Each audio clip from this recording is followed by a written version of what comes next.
Appalling Lies and Inspirational Missives from Anglesey. By William Kerwin. Part 6. Article 51. A conversation with a builder who was carrying out renovation work at my home. Winter 1999. Titled, I don't want to worry you, but you've got company. The conversation went somewhere along the lines of, to prove that you are never alone, I suggest that you keep cats in an old house. You will gradually realize that your calm mood will become rather precarious when the cats suddenly and repeatedly all look up in a single direction, their eyes dark and fearful and ears flat on their heads. In my own case, I have frequently felt someone glance over my shoulder when I am working at my kitchen table. This feeling was confirmed in a conversation with a curious individual when work was being carried out at my home. One of the builders was standing in the kitchen drinking a cup of tea and glancing around the rooms. You know you're not alone, don't you? He said. I don't want to worry you, but you've got company. Sort of guessed it, I replied. There really is no need to be worried though. This is a lovely warm place. I'm not worried, I replied kindly. Why should I have invested the builder's observations with credibility? Well, he used to be a soldier, and it was his role to harden soldiers for conflict in extreme conditions, and since retiring and joining his brother's company, he had become a clairvoyant. Interesting indeed. Especially when you realize that he had probably dispatched many of the people with whom he was probably conversing regularly. Notwithstanding that, he was a formidable-looking man who thankfully exuded enormous warmth. I was happy to stand there in the kitchen having a chat with him, despite the strangeness of the topic of conversation. It is sad that I no longer have cats. They have all gone to the great beyond, and probably hanging around our builder who has also passed on. I no longer feel the warmth and safe presence of friendly cats and equally no longer feel the presence of friendly, or is it curious ghosts? I have concluded that I must have become so boring in my old age that not even ghosts are interested in me these days. Sad that. I really do miss my ghosts. A thought. Maybe they are no longer drawn to me because I no longer harbor that essential spark of joy and anticipation of the good that must be so attractive to the spirits of the ether. I must reorder my existence to become more attractive. Now I know what the indicator of success is, namely, warm ghosts in attendance. There again, maybe it was the cats who intrigued them. Cats demonstrate no emotion, other than laser-like intent. We are drawn in by their purring, and are thereby trapped to be trained. Article 52. Mr. A. Jones of Valley. European Tour, Travel Journal 1988. Titled, A Smelly Poison Chalice.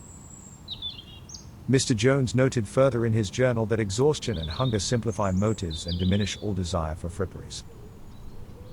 Mr. Jones's journal entry reads, when you stand in the shoes of others, the first thing you notice is that their feet smell. When you are sat on your cushioned office seat for a while, you realize it has been frequented by an effusive farter in your absence.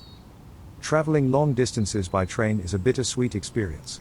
The views are wonderful, and if you're on a return ticket, then you have double perspective on the same panorama, and for many of us it is the only time during our working lives that we are forced to restrain our physical addiction over lack of activity.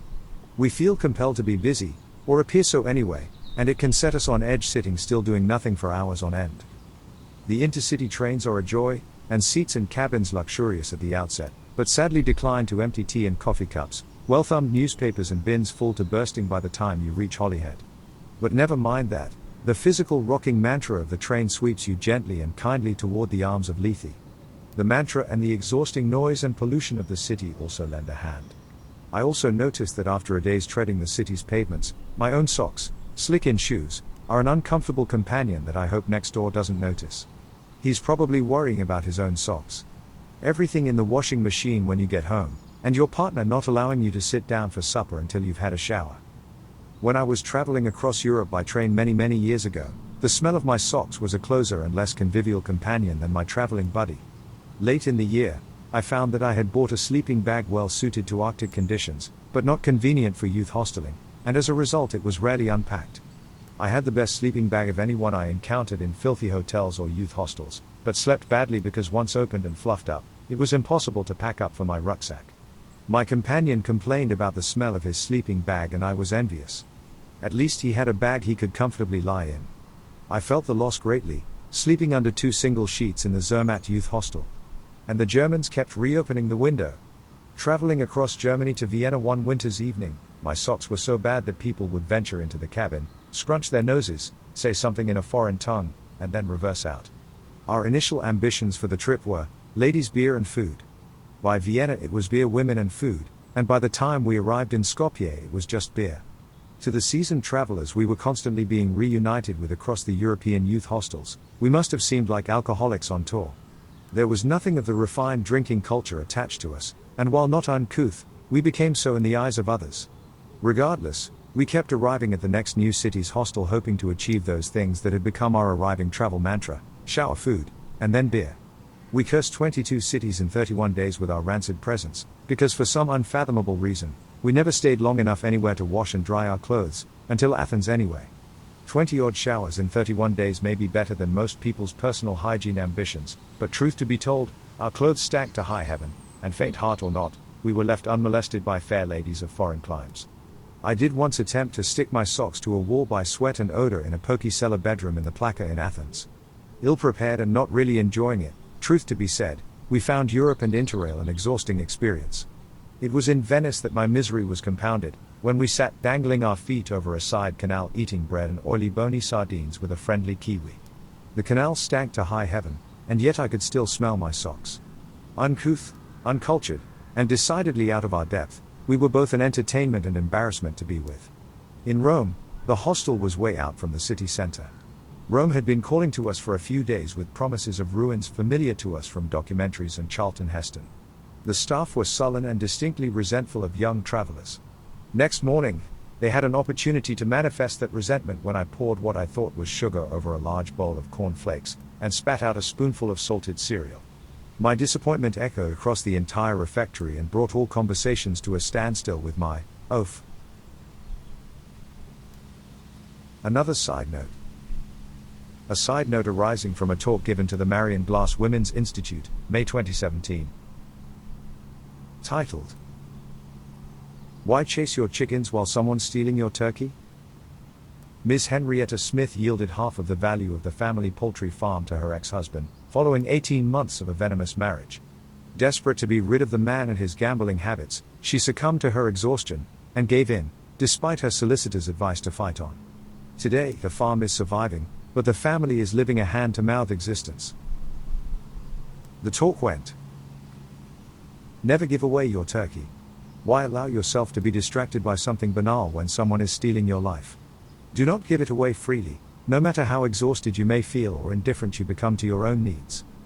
You know that someone is stealing away with your turkey, and you know she or he is laughing at you for fashioning your own trap of their design. I had hoped that when my duties to another were fulfilled that I could begin my own life, yet exhaustion and circumstances contrived by life, and the ravages of time past, left me incapable of breaking free. Before leaving the old, we must at least have the design of a new beginning. While you might allow someone to steal your heart, should you also allow someone to steal your freedom to act?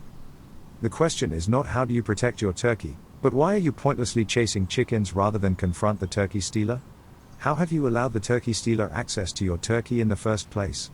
It's not about hiding away your turkey, because turkeys need the same freedom as any beast to be themselves. Your turkey should be roaming and grazing freely. People will move to steal our turkeys when you yield, and willingly offer them the space and liberty to encroach on personal territory." Yet another side note. The Circle Pub, 2016. A clear indication that the most important parts of any relationship are trust and respect. Ms. W's partner subsequently received a beer shampoo, was summarily banned, and escorted out of the building by her friends, who loved being welcomed into her home. Titled, "You're welcome in my home, but don't piss on Brunilda." Ms. Watkins stated, "Hey, it's my home. Respect it. My sofa is old, my facilities bare, and my dreams struggle to be realized, so there is no need to point out the obvious. Maybe you can give me a hand instead of assisting me in dismantling what I seem to have been busy dismantling myself. When I welcomed you into my home, it was not because I wished to impress you or to draw your pity. I welcomed you into my home because I felt I could trust you. I accept that people have their weaknesses, and I detest my own. However, I sought to accommodate your weaknesses by hoping to discover your strengths. I invited you into my home and revealed my private space, because I hope that we could grow from our friendship and our conversations. When I invite anyone into my home, it is an invitation from my heart, and I hope that friends will not see or judge my poor state. Above all, I hope they will not piss on Brunilda, my aspidistra in the big pot on the stairs, where someone probably once secreted a bottle of gin for those difficult moments. It is your privilege to be invited into my home, and it won't take you long to realize that there are plenty of things to piss on. However, be smart, and look beyond all the superficial. But you couldn't, because of your own inadequacies. Now bugger off, before I reveal your most obvious inadequacy. Article 53. This is part of a talk that was given to the University of the Third Age, in Landrugen, by Ms. Linda Fromm, former social worker and counselor. July 2013. Titled, Depression and Activation Energy. Ms. Fromm spoke thus. I can no longer remember the name of one of my friend's cats. Yet I do remember that as soon as my friend had finished bleaching the floor, the cat would be there, licking away at the bleach. She loved bleach, and odd for a cat, would wolf down grapefruit segments. I know her name wasn't Sachet, because that was suggested and rejected after a wardrobe fell on the poor little thing. Thankfully, she escaped unharmed and was called by some other name. I miss each and every one of my cats, of which I had 4. When I took the last one to the vet, she couldn't have done me a greater favor had she given me the lethal injection instead. That was such a traumatic event, and for the first time in 16 years, my house fell silent. No longer was there a scratching at the door, a plaintive cry to open up, to come in or go out for a poo, or to kill something. They were all very sensitive to my feelings. At least after I was awoken in the middle of the night by an awful stench. Venturing from my bed to discover the source, I trod in a semi-liquid patty that oozed freely between my toes. I lost them one by one, and I would wander from room to room pining, like they did when one of their family departed. Just like them, I could not settle. Even eating proved problematic in the early days after a loss, because they had always eaten 2 to a bowl, and there was that significant absence of closeness and competition. On Saturday evenings in winter, I sat on a cushion on the floor watching some drama or the news with my back against the sofa. Invariably, there was a glass of beer or wine at my side. The coal fire would be blazing, and one of the cats, San, would lie so close to the hearth that her fur was almost too hot to touch, but she was resentful of any encouragement to move, and would bend around my hand. If I looked over my right shoulder, there was Jasmine, who would always open her eyes and gaze at me in her mystical way. I would contort my arm to scratch behind her ears. Leibniz would be lying on the armchair in the corner, paw over his nose, and his breathing a gentle mantra of relaxation for anyone who cared to be hypnotized to pleasant inertia. It was a time when my lap was always damp, and not from any clumsiness with a wine glass. Or even worse, any other cat who dared to sit in his favorite position on my lap would be nipped by fluid. He was gato numero uno, top of the pecking order, and regarded curling up on my lap as a privilege of leadership. In a room steeped in stupor, he would only occasionally look up if I uttered some profanity about the news, and all the time I would be stroking his back, and indulged as the top cat, he would drool. Hey, I thought. He's my mate and I've always got the washing machine. Thankfully, no visitors ever came around to wonder at the unfortunate stain on my trousers. When they had all gone, my routine changed completely. To this day, I have not sat as comfortably in the living room, and prefer to be at my high IKEA kitchen table where I work and watch television on my iPad. Even though the cats did very little other than sleep on those long hot indoor winter evenings, they would snore gently, and I inevitably found my gaze drawn to their rising and falling sides. My mood was always mellow with these little creatures around the place, and my thinking was always gentle with myself, because I had my mates around me, and that was fine enough for me. That was all I needed. Each final illness in turn broke my heart. After losing fur-burning Shan, I found that sitting with them was always bittersweet, as I calculated how long each had been with me, and would all too soon be gone. These were not house cats, for they would wander around the fields and hedgerows winnowing the ranks of the voles and mice, and bring all manner of infestations into the home. It was a time of gifts and affection, and the same rabbit leg kept returning to my doorstep again and again, no matter how far I threw it. It was a time of general vulnerability, with free-floating anxiety looking for a guilty hook to suspend itself off like a sneering bat. The loss of each cat in turn reminded me how socially isolated I had become, and what I had depicted to people as a rural idyll of peace and tranquility was only partially true. My investment in the nature reserve that was my home and its surrounding fields had been a disinvestment in people. And when Leibniz finally left, I don't think I have ever felt so lonely in my life. Maybe I could have visited a home for rescued cats, but I know I would have looked at each cat in turn, and projected to a future of further loss and rediscovery of social isolation and a desperate sadness. So, no cats, at least not for now. Never say never, I suppose. The social isolation and the severe shyness that grew from it became an emotional three-dimensional fulcrum around which an entire life seemed to bend, and always contriving to mess up relationships. I would project from the beginning of a relationship to its inevitable bitter end. Even before it had begun, I became inert, and it took an enormous amount of practice and embracing the appropriate skills to just stand still. It is from a position of despair that one can evaluate that which is best in life, and know just how far out of your reach it is. Depression depends on an irrational appreciation of that distance, and a certain unique and very personal knowledge develops. That knowledge persuades you that only through some external intervention will the emotional and psychological status quo be changed. My cats filled in the void, because they demanded that I be responsible, and like a good person, I was trained by my cats on exactly how I should indulge their whims. Cats are not capricious like humans. And they are not selfish. And neither are they callous, unless you're a mouse. But that's their job. Here I find myself, unable to move forward, and in danger of sliding back into that despicable slough of despond I fear more than anything. If I am unable to move forward, then I must struggle against decline by treading water. Maybe I am like a distraught barren mother, despairing for something I will never have, that I never really had. It has therefore never been more than an illusion, a chimera of life rather than life itself. I do not know if that is the life that other people live, yet I am certain that happiness is not something feared by them. Happiness in the middle of the slough is dangerous, and must be avoided at all costs, since it is only a means by which the starkness of that distance is reinforced. Is it fear of unfortunate outcome or plain cowardice that constrains me from acting? It is difficult to know the difference anymore.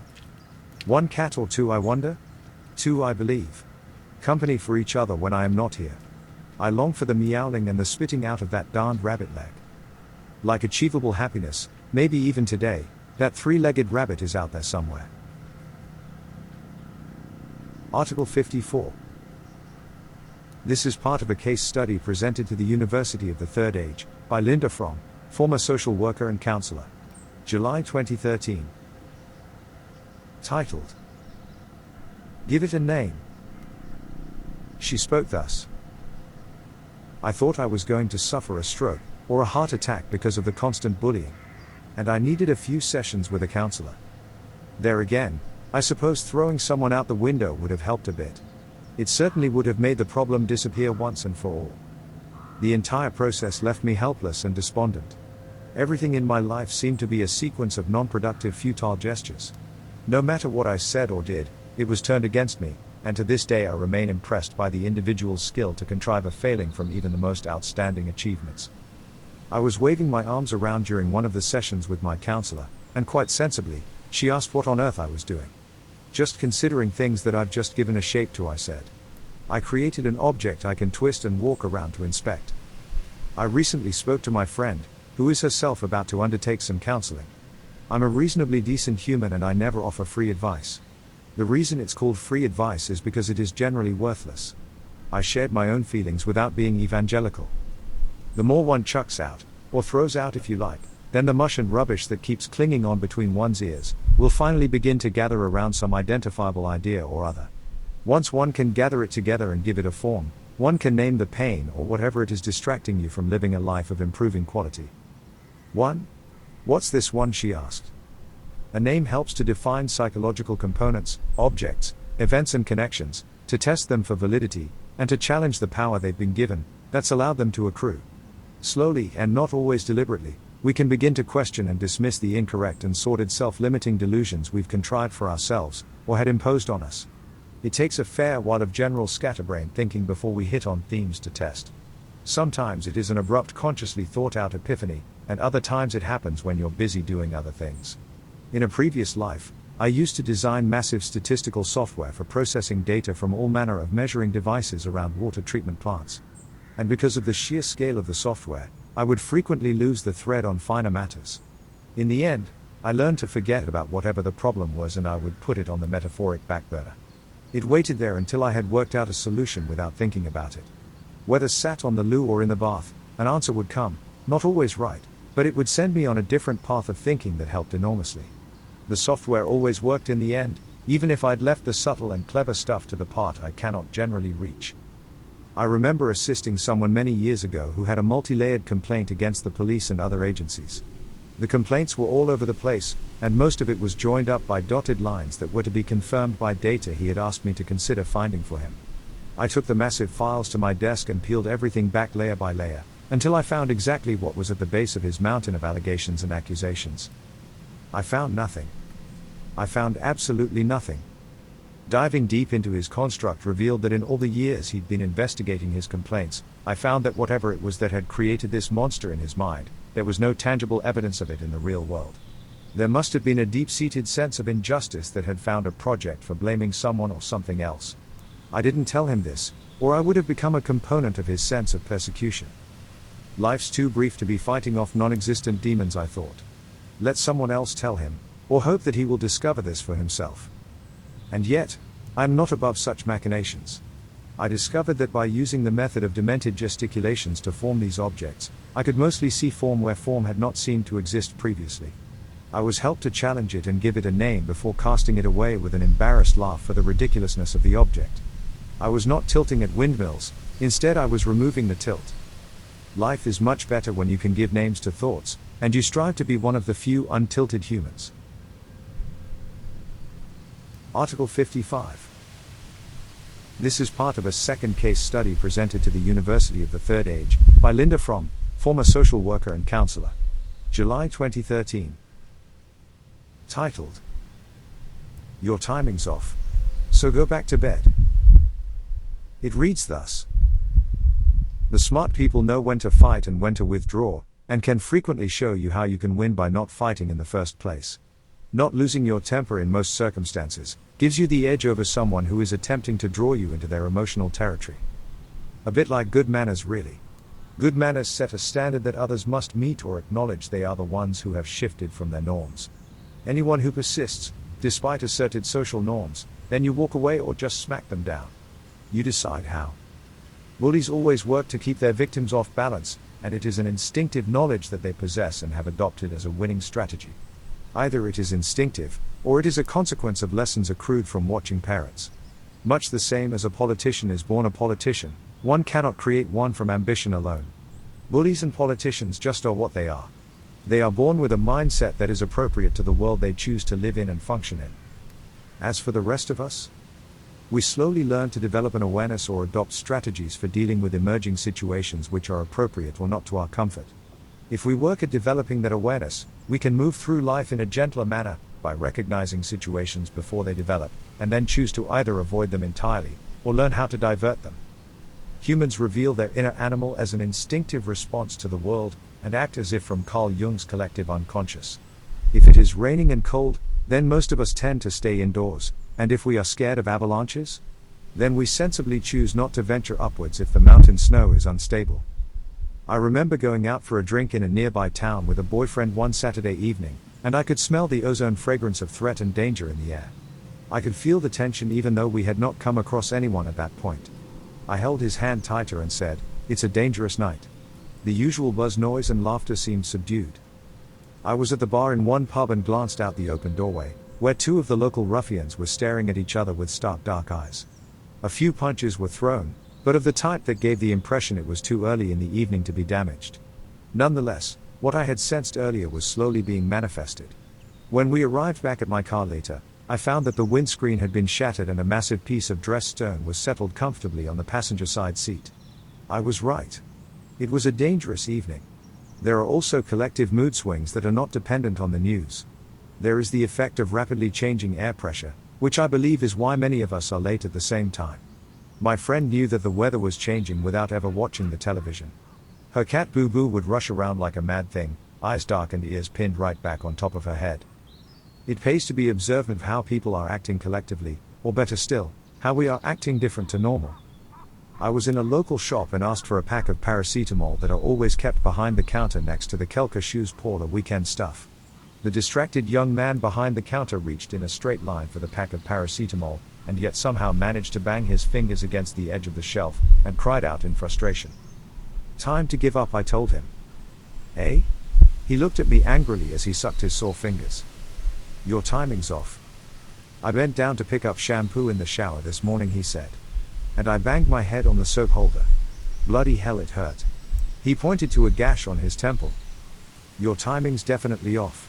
Time to go home, go back to bed, and have another go tomorrow. Can't.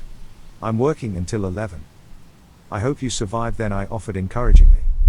He shook his head and grunted unhappily. Article 56. The Reverend Henry Jenkins, Llanfairpwllgwyngyllgogerychwraig. Diary entry, January 1943. Titled, Crises I Can Manage, but Normal Human Problems I Can't. Reverend Jenkins' diary entry reads thus. When I cook, I feel sad. Especially when I cook for someone I care for. Why? Quite simply because I lack that light touch that is the difference between the mundane and the refined. I am not sure what is responsible for this deficit. Maybe it's an artistic bent that's missing in my makeup. Now that I'm reaching advancing years, I am well on my way to attaining 40 years of age, that has suddenly crept up on me unawares. I love cooking for others, since it draws us closer as we talk about food and gardening. However, when it comes to cooking for myself, I simply consume protein, some greens, and probably far too many carbohydrates. It could be anything. There is so little joy attached to the process of solitary consumption. When I was younger, I was quite a good mountaineer and would tackle vertical cliffs sometimes 3 times a week, a classic route on Wednesday evenings in summer, and very difficult routes on the weekend throughout most of the year. After a day of death-defying routes, I would return to my parents' home and my mother would cook for me, or I would make something myself. 2 of my aunties would visit regularly. One would be delighted at my hearty appetite, while the other would stare at my plate in shock. The former would stand talking to me while slicing and buttering bread. My meal would consist of a whole panful of fried potatoes, 2 eggs fried in the same pan, and beans or something. In general, it was a shocking amount of food for one stick-like human to consume, and yet still have room to pour down a whole teapot of tea to rehydrate myself. Father used to say that my other auntie, who would never accept an invitation to sit and eat with us when she visited at tea time, could live by watching other people eat. She would sit behind us, and as a rule, by the time we were into our dessert, we would be up to our knees in operations and reports of blood and bowels. Before the war, my friend Justin was fortunate enough to visit Rome as a Catholic priest, and spoke incessantly of the food he had eaten there. Justin spoke of pasta and cheese and wines wonderful enough to make a dead pope salivate. Not my words. He held to the view that he suspected that Mussolini could not be a good pasta maker because of his arrogance. Pasta, insisted Justin, needs to be understood and loved, and he suspected that Il Duce knows very little about such things. You cannot shout at pasta. Or at least you should not. And yet, my endeavors would surely be simpatico with that ignoble leader, because I know that my own pasta would be just too heavy and would certainly overwhelm any lightness its preparation might have initially promised. I am not ham-fisted, yet neither am I gentle enough in much of what I do. I am sincere, and in my work I tend toward the gentle approach in seeking to resolve the myriad problems people bring in and gratefully drop at my feet. I value directness in professional relationships, as it demonstrates honesty and integrity, and this is an approach that others clearly value. I do not invest much time in presenting an emotional argument in any of my advocacy work, and consequently no one whose help I seek feels imposed upon. It is an approach that works, and people are happy to talk to me since I accept their guidance, whether positive or negative.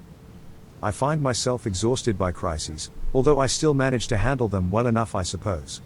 And despite all the pressure I bring on myself, I still manage to retain an objectivity and clarity that ensures a respectful professional response. Again, it is the lack of emotionality and the focus on problem solving by working with professionals that ensured best care when family or friends are injured or unwell.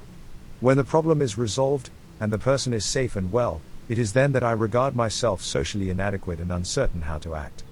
I would obviously consider myself supernumerary at a Saturnalian fest, and I feel equally uncomfortable when praised. Like a Sunday tabloid reporter, I continually make my excuses and leave as soon as I can. I really cannot manage in the company of normal humans. I am either far too bashful or exaggerated. Each is an indication of near-crippling shyness that undermines me at every step. While I am a decent advocate for others, I am inadequate when it comes to arguing my own case, and I feel that this is a condition that has been exploited far too often over recent years. I am no good in personal arguments, because I have never taken the time to make a detailed list of the faults of others to save up to hurl at them at an opportune moment. I am generally too baffled to respond. Encumbered by a gentle upbringing, I lack that specific social skill. However, I am able to identify these individuals from a distance. Maybe I am a hybrid human, of the kind that every society needs every now and then, but a hybrid that no society ever knows what to do with after any great crisis. Maybe I'm an embarrassment to those whose problems I solve, because I remind them that they were unable to resolve it themselves. I wonder, can I become a human if another human saves me? For now, it remains a very isolated rhetorical question, and maybe not the question a spiritual leader in a community should be asking. On a more optimistic note, I wonder if I could make good pasta, then, maybe, I would have achieved more than I realized. Article 57. Rhys Morgan, writing in his weekly blog, The Speed Demon, following a severe reprimand from his girlfriend/partner. June 2018. The blog was titled, "May you find less crap in your car today." Mr. Morgan wrote the following. Most of the rubbish in my car is a consequence of my own indifference to mess. By allowing my car to become untidy, I am not doing something as childish and foolish as thumbing my nose at convention, my revolt against the middle class, as it were. And yet, when I do motivate myself to clear out the rubbish, clean and vacuum and generally spruce up the car, all I have managed is to bring my car up to the standard of almost every car in the world. I feel lighter though. I feel lighter. I suppose that is because it is another one of a long-standing number of things that need to be resolved, that finally have been resolved. For now at least. An unknown burden removed? Possibly. I don't feel particularly proud of myself or anything, I am just pleased that I have a nice clean car, and that's a nice feeling. And there is that lightness. It took a long time for the car to become untidy, and in retrospect I really should have sought out that something which was making me procrastinate. Life is full of things, messes, or complications that we do not pursue for meaning and that are our constant companions. I know that I have invited some thing, object, mess, to accompany me. The thing probably doesn't know why it's there to begin with, and that in fact, it is a construct that has formed in the gaps where we exist in the flux between happiness and misery. To be precise, misery exists in the gray area where nothing has a defined shape. It is below the sad/bittersweet and definitely above the embittered, and it curls and twists and distorts until there is nothing in there that's definable. That amorphousness is a heaviness that attaches itself to our spirit and our sense of existing somewhere between being just fine, or generally not okay.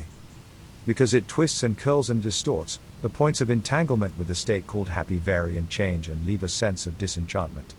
It presents itself like viewing the emotional world through an eye cataract that makes the world shrouded in gray mist.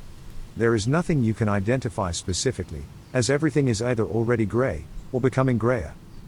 It is only by a sense of absence that I know that something has been there.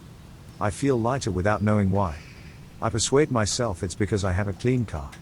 Another shade of the grayscale has been dispatched to wherever. I look at my car, pleased, pick up the bits and bobs, scarves, shoes, coats, too many empty plastic water bottles, and I bring them into the house. Bing! And yet another thing comes into being. There's a lot to be said for clearing out crap as often as you can. Article 58. Miss Edwina Edwards, former sub-postmistress, reminiscences and reflections shared with the Llanfwrog Senior Library Group. Christmas Lecture 2016. Miss Edwards referred to her talk as "Stealing Golden Apples." At the age of 83, Miss Edwards achieved her Bachelor of Science Honours degree in psychology that same year, and was joyous regarding the achievement, while others, ironically, when you consider the topic of her talk, felt sad that she had not attained this educational milestone earlier in her long life. When approached on the matter, Miss Edwards responded that she had enjoyed her work as the local sub-postmistress and organist with the local chapel. In life, she insisted with honesty, the fewer things one attempts to control, the easier life becomes. One of joyful anticipation rather than constant fear. Miss Edwards spoke thus. Never trust anyone overly confident who comes into your orbit, wearing a loud tie and with spiky hair, for that person is surely after some of your golden apples. A man just walked around the corner from a side alley, took the top off a tub of white paint, smeared it against the post office sign and then proceeded to throw the content of the tub all over the door. In full view of a CCTV camera as well. Surely, he must have known the camera was there, since it stands out against the gable end of the building opposite? The gentleman, and I struggled to invest him with a noble term on first consideration, must either have not paid attention to his immediate environment during his daily living, or he just didn't care. So, why do it? People in the takeaway shops just down from the post office cottoned on quite early to the mess, and someone was kind enough to take a photograph and post it on Facebook. Shame they didn't telephone the police. I don't know if any of you have heard of the psychological description, fundamental attribution error. This regards a false reason an individual or group gives to an event. It is born of either incomplete analysis and processing of a situation, or a mercenary need to direct blame at another, or significant others, for a perceived injury of some form. The simplest case description is one we have all experienced, namely that of a person significant to us walking on the other side of the road and not acknowledging our calling to them. We have been ignored by a significant other and felt upset about it to the degree that we ruminate and fulminate in resentment at that perceived slight. However, what if that person didn't see us because they were so preoccupied with a matter that was of deep concern to them, and it demanded their entire concentration and focus? And when you find out later of their troubles, boy do you feel like a fool for not even thinking that your friend might be in trouble, while you were focusing on your damaged ego. You might have been able to help sooner, and not spend a few days wallowing in indignation and condemning the person. I am hopeful that fundamental attribution error is overcome as we mature, and on the whole we become more reflective when we see unexpected moods in people we know and love. When they behave differently, we ask, why? Instead of, is it me? We may even become smart enough to know when our own behavior may not be appropriate, and consequently adjust back to a more rational and objective frame of mind. Our friend, the monochromatic Jackson Pollock fan, may not have that empathic gene, and while not necessarily making him a psychopath, he might not be blessed with a view of society broader and deeper than his own emotions. I remember a phrase from my university studies that says, "Man is not a rational being, but a being who rationalizes." That sums up men apparently. Maybe not in my experience. The phantom paint pitcher must have been so angry that he didn't rationalize what he was doing in the first place. Namely, engaging in an act of wanton hooliganism. In his defense though, not everyone is skilled or articulate enough to present their disgust, or air a contrary view with words adequate to express their anger. Therefore, the argument that we might choose to attribute as a motivation for the actions of this individual might be less than perfect, and miss the point entirely. If Jackson Pollock could express complex thoughts by throwing paint, then why should we disallow this person from doing so as well? On a positive note, he was only cautioned by the police for his behavior, and the local window cleaner's unemployed son found himself with 3 days unexpected paid work. A week later, a contrite man visited the post office and apologized for his behavior. He confessed that he had been angry and upset, because his daughter had allowed his 12-year-old granddaughter to have a tattoo on her neck. A final side note. The side note is titled, "Trained Embarrassment Stopped Me Being Happy." It reads thus. What's wrong with walking around my isolated home as naked as the day I was born, where there's no one there to laugh, scoff, or cast scorn upon me for my wayward ways? I can hear the postman's van coming down the twisted track to the cottage pretending to be a rally driver, and will duck for the cover of my shorts. It would be a lesson to Jehovah's Witnesses who once a year creep down the road rehearsing their disappointment and ready answers. Serve them right for sneaking up on me, and damn their insistence that it is the end of days. It might be elsewhere, but certainly not here in spring and summer, for it is the beginning and sustaining of new days. Why do I worry about the views of others? Because my wild ways are mild ways, and an expression of my struggle with the embarrassment I have learned that constrains me from being gently mad and free. I am other, the outsider, and I always have been. I have inferred discomfort and pain from your strictures and cannot fit in. I am a failure in your eyes, because I do not commit to your ways. Curiously, I hear Mick Jagger's voice as I speak. The one from the free concert in Hyde Park the day after Brian Jones was found dead. Like our Mick that day, I eschew whatever it is you have that needs eschewing. The trees and shrubs around the cottage are my sanctuary, and although I do not walk around naked all the time, I wish I could cast aside the curse of your embarrassment, and not restrain myself from breaking wind when you are congregated in sanctimonious self-satisfaction. Please note. The female postal worker received counseling, and after recovering her normal composure, she later went out on a date with Mr. Jones. Fully clothed.